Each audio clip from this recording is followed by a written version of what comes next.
The pickaxe struck the hard-packed clay with a dull thud that echoed against the valley walls, a rhythmic, lonely sound in the sweltering heat of late August. Sweat ran in rivulets down the deep creases of Amos's neck, soaking the collar of his faded blue shirt, but he did not stop to wipe it away. While the rest of the valley residents sat on their porches, fanning themselves and watching the heat haze shimmer off the prairie grass, Amos was digging a hole that looked suspiciously like a tomb. He was 60 years old, with hands that looked like twisted oak roots and a back that had carried too much weight for too long, yet he moved with a terrifying consistency. The hole was already 10 feet deep and 20 feet wide, reinforced with heavy stones he had dragged from the creek bed by hand, one by one. The younger men in town, particularly a loud, red-faced rancher named Pike, found the spectacle hilarious. They would ride by on their horses, pausing to spit tobacco juice into the dust and jeer at the old man's labor. "Digging your way to hell, Amos," Pike shouted one afternoon, leaning casually on his saddle horn while his companion snickered. "Or are you planning to bury a fortune down there?" Amos didn't look up. He drove the shovel into the earth, tossed the load over his shoulder, and spoke to the dirt. "Winter has teeth this year, Pike. Best you sharpen yours." "It's August, you old fool," Pike laughed, kicking his horse forward. "Sun's hot enough to fry an egg on a rock. You're wasting your last good years in a pit." They called it Amos's folly in the saloon. They joked that the heat had finally boiled his brains, making him forget that the supply trains came through the pass every 2 weeks like clockwork. But Amos wasn't listening to the gossip, he was listening to the land. He had seen the way the squirrels were hoarding nuts with frantic desperation, stripping the trees bare weeks earlier than usual. He had noticed the onion skins were thick and tough as leather, and the hornets were building their nests low to the ground. These were the silent alarms of the frontier, screaming a warning that civilized men had forgotten how to hear. He finished the excavation by the first week of September, laying thick beams across the top and burying them under 3 feet of earth, leaving only a heavy trapdoor and a narrow ventilation pipe that stuck up like a periscope. It wasn't a root cellar, it was a bunker against the sky. The construction was only the beginning, the filling of the void was where the true obsession revealed itself. For the next 6 weeks, while the rest of the valley enjoyed the lazy, golden drift of autumn, Amos waged a war on spoilage. He wasn't just storing food, he was engineering survival. He hired a young drifter named Joss, a quiet man with a limp and a willingness to work without asking questions, to help him process the harvest. They worked from dawn until long after the moon had risen, the cabin filled with the pungent, stinging scent of vinegar and brine. They didn't just stack vegetables, they cured them. Cabbages were pulled up by the roots and hung upside down from the cellar ceiling, their outer leaves turning papery and dry to protect the heart. Carrots and turnips were buried in boxes of clean, dry sand to keep them from shriveling or rotting, layer by layer, like precious artifacts. "Pack them tight, but don't let them touch," Amos instructed, his voice gravelly with fatigue. "One bad apple really does kill the lot, Joss. Rot is a fire that burns slow. We stamp it out now." "We got enough here for 3 families, Amos," Joss said, wiping his hands on a rag. "The town folks say the train is bringing fresh flour next week. Maybe we can ease up." Amos stopped, holding a jar of pickled eggs up to the lantern light to check for cloudiness. "The train runs on tracks, Joss. Tracks get buried. Iron freezes. When the white silence comes, there won't be no trains. There won't be no road. There will only be what we have in this hole." They slaughtered 3 hogs and a steer, but they didn't rely on the cold air to keep the meat. Amos didn't trust the temperature to stay steady. They salted the pork until it was hard as wood, packing it into barrels that weighed 200 pounds apiece. The beef was stripped and dried into jerky, hanging in rows that looked like leather curtains, or canned in jars that lined the stone shelves, glittering in the dark like amber. Every inch of the underground store was utilized. Barrels of flour were raised on wooden pallets to keep them off the damp floor. Sacks of dried beans were hung from hooks to keep the mice away. It was a fortress of calories, organized with a military precision that bordered on madness. Above ground, the air grew crisp, and the leaves turned a brilliant, warning red, but the town continued its rhythm of ease, convinced that the modern world had tamed the seasons. They didn't see the cellar. They only saw an old man disappearing into the earth, day after day, while they sat in the sun. Then came the second week of November, and the world turned the color of bruised iron. It didn't start with the wind, it started with a stillness so heavy it felt like pressure building in the ears. The birds, usually noisy in the brush, vanished entirely. The sky lowered itself until it seemed to scrape the tops of the pines, a solid sheet of gray slate that blocked out the sun at noon. Amos stood on his porch, watching the clouds roll over the peaks of the mountains to the north. They weren't drifting, they were boiling, churning with a violence that made the hair on his arms stand up. He turned to Joss, who was chopping wood by the side of the cabin. "Bring it all in," Amos said, his voice low. "Every stick. Stack it inside against the back wall. Fill the stove box. Then get the horses into the main room." "The house?" Joss asked, pausing with the axe in midair. "Amos, the mare won't take kindly to being in the parlor." "She'll take less kindly to freezing solid standing up," Amos snapped. "The barn is drafty. If this storm is what I think it is, the barn is a coffin. Move." The first flakes fell an hour later. They weren't the soft, picturesque snow of a Christmas card, they were hard, icy pellets that hissed when they hit the dry ground. Within 2 hours, the pellets had turned into heavy, wet rags of snow that clung to everything they touched. By nightfall, the wind arrived, a screaming, physical force that shook the sturdy timber walls of the cabin. It was the leading edge of the Great Blizzard of 1899, a storm that would go down in history books, but for the men in the valley, it was simply the end of the world. The temperature plummeted 20 degrees in an hour, then another 20. The supply train that was due the next morning never even made it to the mountain pass.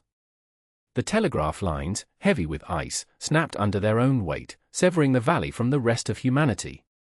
Inside the cabin, Amos and Joss sat in the dark, listening to the wind howl like a dying animal. "It started," Amos whispered, staring at the cast iron stove. "Now we see who listened." The snow didn't stop for 3 days. It fell with a relentless, suffocating weight, burying fences, landmarks, and roads under 6 feet of white concrete. The wind sculpted massive drifts that reached the eaves of the houses, sealing doors shut and turning windows into opaque walls of ice. In town, the mood shifted from annoyance to concern, and then, as the firewood piles dwindled and the pantries emptied, to sheer, cold panic. The general store sold out of flour in the first 24 hours. By the third day, the shelves were bare, and the owner was boarding up the windows to keep out the desperate. People who had laughed at Amos in August were now hacking apart their furniture to feed their stoves. On the 4th morning, the wind died down to a dull moan, leaving a silence that was terrifying in its absolute clarity. The valley was gone. In its place was a white, featureless ocean. Amos forced the front door open, shoveling a trench through the drift that had blocked the exit. The air was so cold it burned the lungs, instantly freezing the moisture in his nose. He looked out across the white expanse and saw a dark shape struggling through the deep snow, half a mile away. It was a man wrapped in layers of blankets, moving with the jerky, exhausted motions of someone near death. "Someone's coming," Joss said, standing behind him, peering over his shoulder. "Get the shotgun," Amos said. He didn't say it with malice, but with a flat, practical finality. "And leave the safety on. We aren't killing, but we aren't sharing with a mob." The figure collapsed at the edge of the porch. It was Pike. The arrogance was gone, frozen out of him. His face was gray, his lips blue and cracked.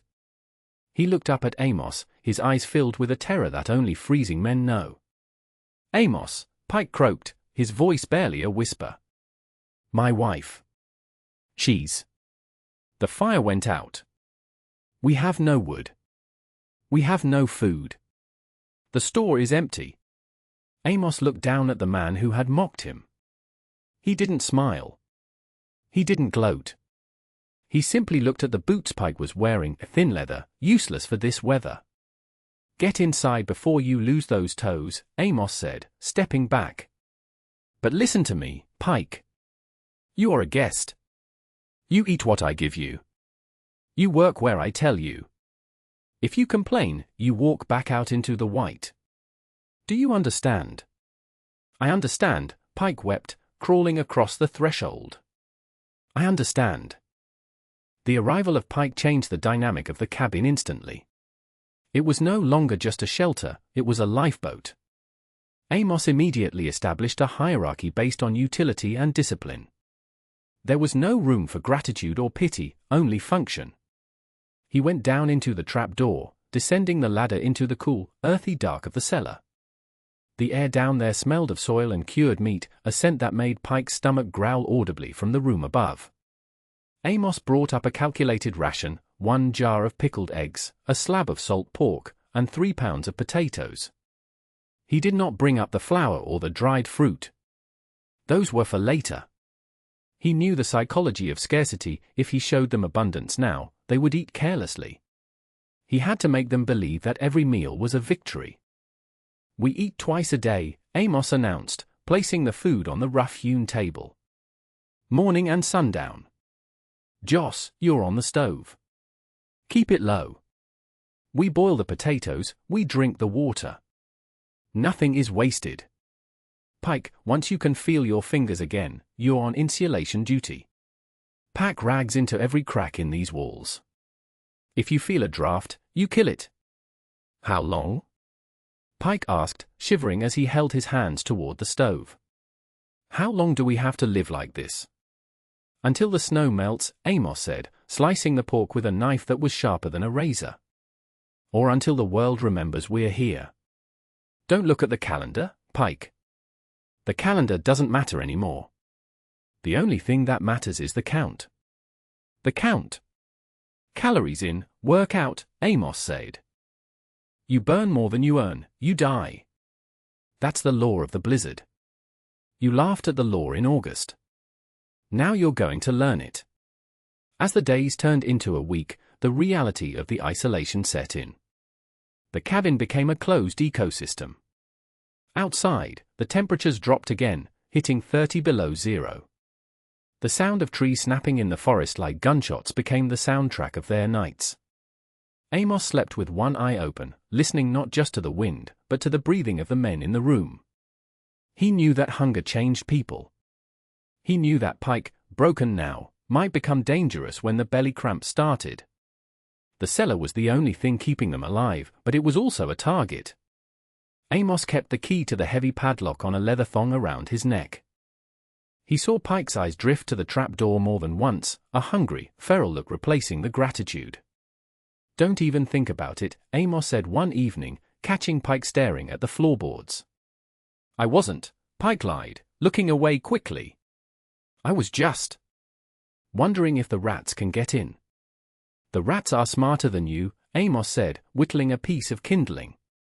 They know that if they chew through the stone, I'll kill them.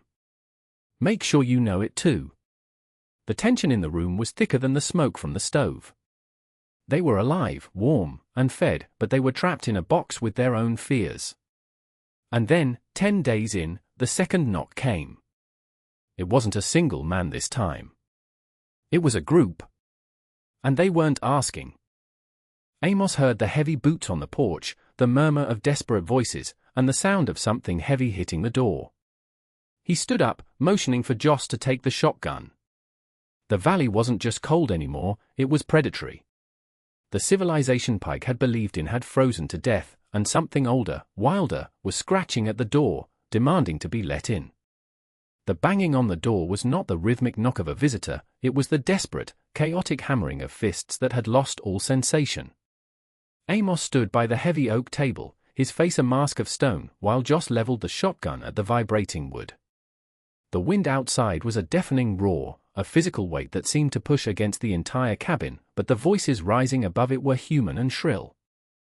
Pike, huddled by the stove, looked up with wide, frantic eyes. You have to let them in, Amos, Pike stammered, his voice cracking. It's murder if you don't. You can't just leave them out there in the white. I can, Amos said, his voice dropping an octave, cutting through the noise. And I will, if they threaten the Count. Open it, Joss. Just a crack. Keep the chain on. Joss nodded, his jaw set tight, and undid the heavy iron latch. The door flew inward, caught only by the safety chain, snapping tight with a violence that shook the door frame. A blast of ice and snow surged into the room, instantly dropping the temperature by 10 degrees. Through the gap, 3 faces were visible, men from the mining camp up the ridge. Their beards were matted with ice, their skin the color of gray parchment. The man in front, a burly shift boss named Thorn, shoved a boot into the gap to keep the door from closing. "Amos!" Thorn yelled over the gale, his teeth chattering so hard the words were barely intelligible. "We lost the bunkhouse. Roof caved. We got 3 men down in the drift. You got heat. You got food.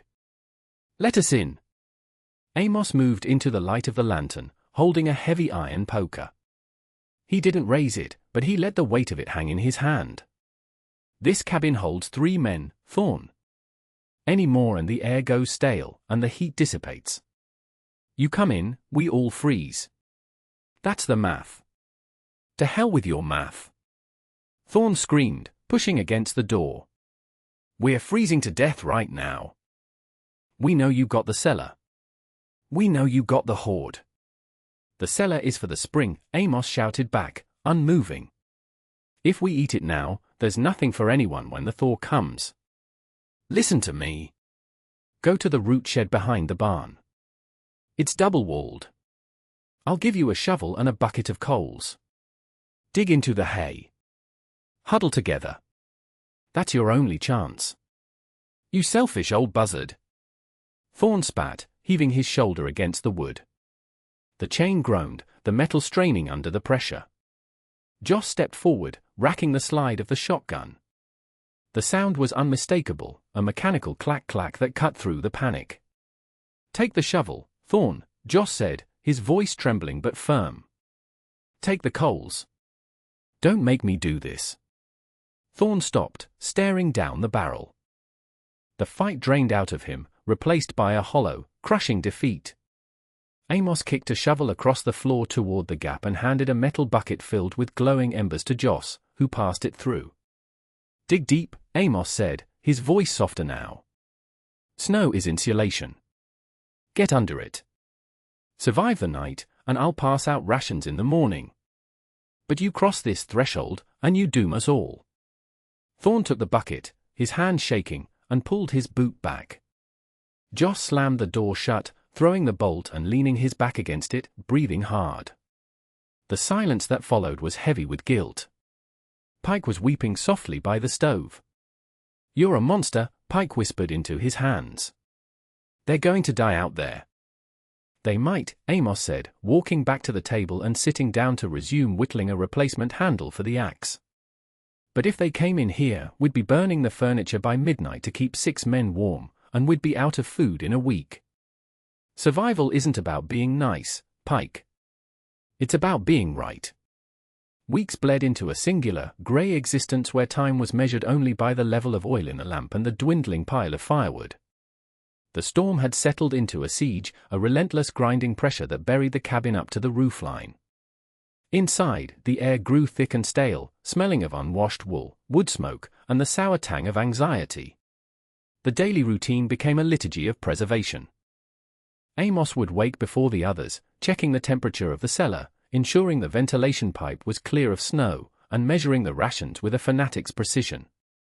Every potato was weighed in his hand before it went into the pot. Every strip of jerky was measured against the knuckle of his thumb. They were eating, but they were not full. It was a maintenance diet, designed to keep the heart beating and the muscles moving, but nothing more. The hunger was a constant, dull ache in the belly, a companion that sat with them at the table and lay with them in the dark.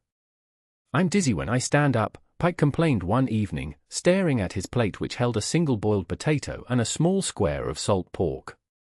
"My gums are bleeding, Amos. We need more. Just open one of the fruit jars. Just 1 inch. Eat the skin of the potato," Amos said, not looking up from his bowl. "That's where the nutrients are. And chew the pork until it's liquid. You're swallowing too fast. I know you have peaches down there," Pike hissed, his fear turning into a jagged, resentful anger. I saw them. Rows of them. Golden peaches in syrup. And we're here eating pig fat and roots like animals. Why are you saving them? For who? Amos set his spoon down with a deliberate, slow movement. The shadows from the lantern cast deep hollows in his face, making him look like a skull draped in leather. Do you know why I dug the hole, Pike? Do you know why I spent my summer sweating while you were drinking whiskey at the saloon? Because you're crazy, Pike muttered.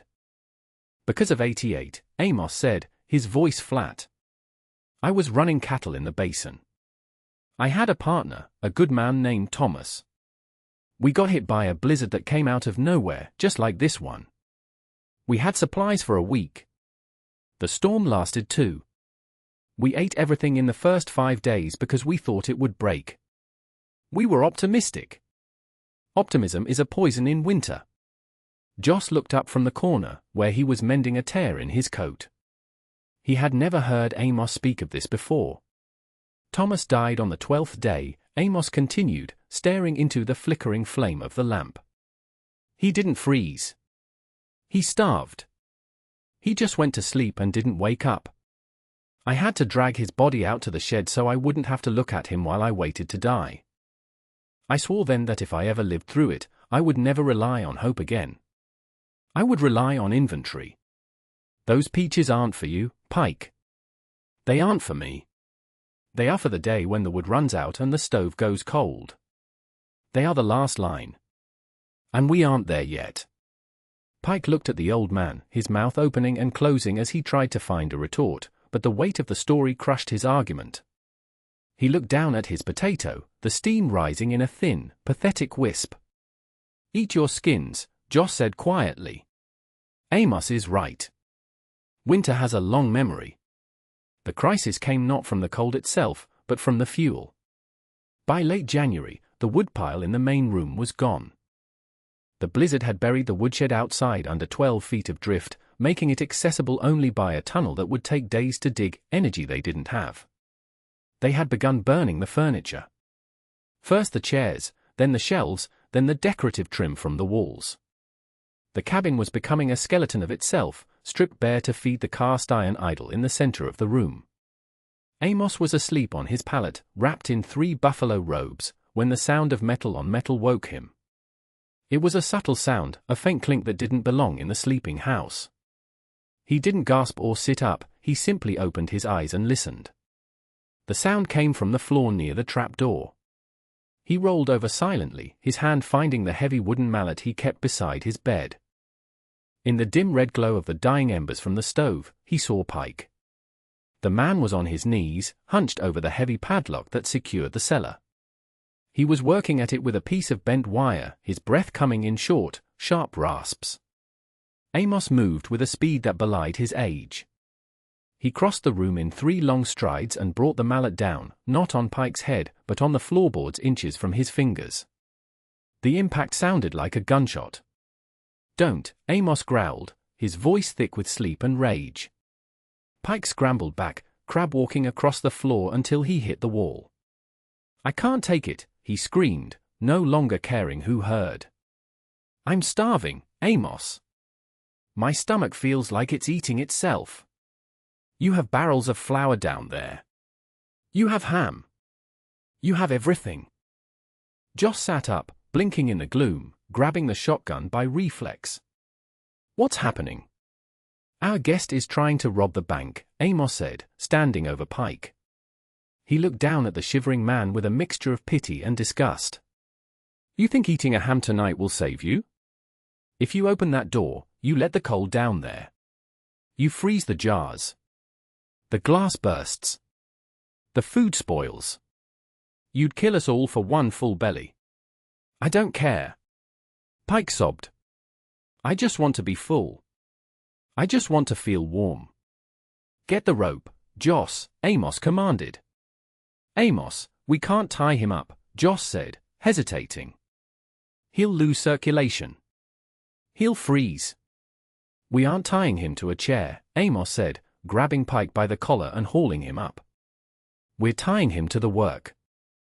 Pike, from now on, you don't sleep near the stove. You sleep by the door. You want warmth. You earn it. You're going to spend every waking hour scraping the frost off these walls and melting it for water. If I catch you near that lock again, I will put you outside. And I won't give you a shovel. Pike slumped, defeated, his rebellion broken by the terrifying certainty in Amos's eyes. The old man wasn't bluffing.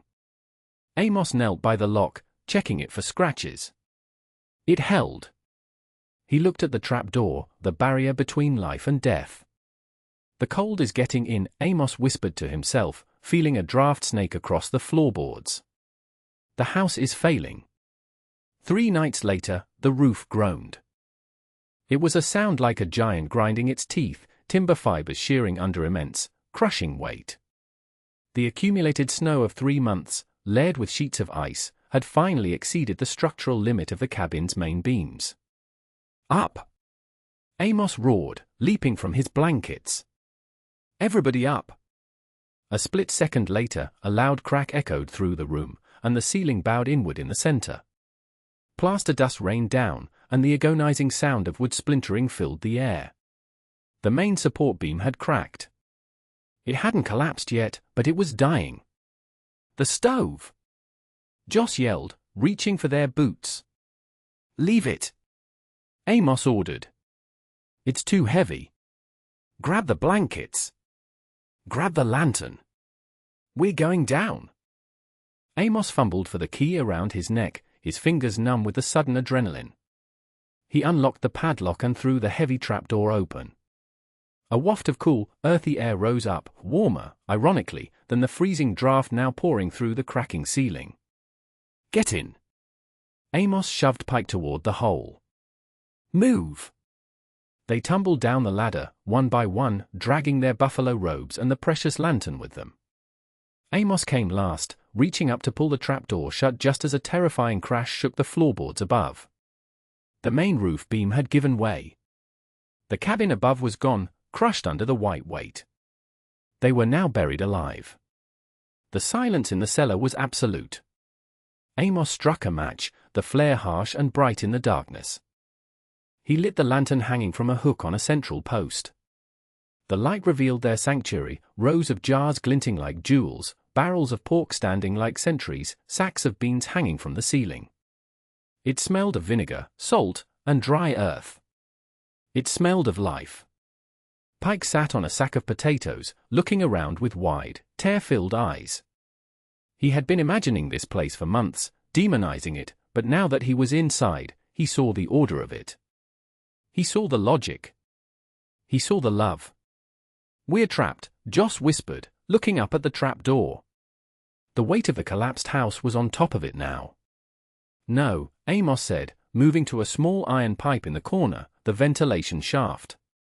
He held his hand up to it and felt a faint trickle of fresh air. We're just waiting. We have air. We have food.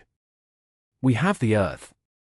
He walked over to a shelf and took down a jar of peaches, the very ones Pike had screamed about. He popped the seal with his knife, the sound sharp and wet in the quiet. He handed the jar to Pike. Eat, Amos said gently. Pike looked at the jar, then up at Amos. I don't deserve it. Nobody deserves the storm, Pike, Amos said, sitting down on a barrel of flour. And nobody survives it alone. You worked the walls. You earned your share. Eat. They lived in the earth for 3 more weeks. They slept on pallets of straw between the barrels, telling stories to pass the time in the dark. The social hierarchy of the world above, rich and poor, strong and weak, dissolved completely. There was only the store. The store was the government, the church, and the bank. When the change finally came, it was subtle. The trickle of air from the vent pipe changed smell. It no longer smelled like ozone and ice, it smelled of wet mud and pine needles. The thaw. It's time, Amos said one morning, or what they assumed was morning. They spent 2 days digging out. It was brutal, back-breaking work. They had to use the ladder to prop up the trap door, then dig upward through the debris of the cabin and the softening snow. Joss broke through first, his hand punching into blinding, brilliant sunlight. They emerged into a world that was unrecognizable. The valley was a ruin.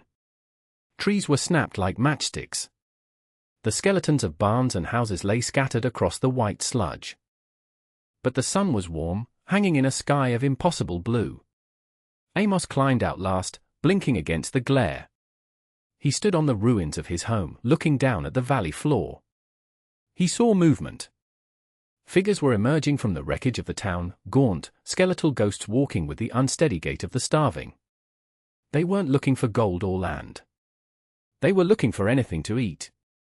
Thorn was there, alive but barely. He walked up the slope toward Amos's ridge, followed by a dozen others. They stopped 20 yards away, looking at the old man who stood on top of his underground fortress. They didn't jeer. They didn't demand. They simply waited, their eyes hollow. Amos looked at Joss, then at Pike. Pike looked healthier than any of the men coming up the hill. "Open the vent," Amos said to Joss. "Rig a pulley." "What are we doing?" Joss asked. "We're opening the store," Amos said. He didn't invite them in for a feast. He didn't make a speech. He simply set up a station on a flat rock. He brought up the barrels of flour, the sacks of beans, the sides of bacon. He measured it out, not in abundance, but in survival rations. A cup of flour. A handful of beans. Enough to get them to the next day. Pike stood beside him, handling the ladle. A woman from the town, who had once laughed at Amos's tomb, stepped forward, holding out a dirty apron. Pike poured a scoop of flour into it. "Thank you," she whispered, tears cutting tracks through the dirt on her face. "We thought he was crazy. We thought he was a fool." Pike looked at Amos, who was already opening the next barrel, his face impassive, his hand steady. "He is a fool," Pike said softly, dipping the ladle again. "He's the only fool who knew that winter was coming." Amos didn't look up. He just tapped the side of the barrel. "Next," he said. "Keep the line moving. We have to make it last until the trains run." And so, the valley survived, fed by the folly of an old man who had dug a hole in the summer sun while the world laughed.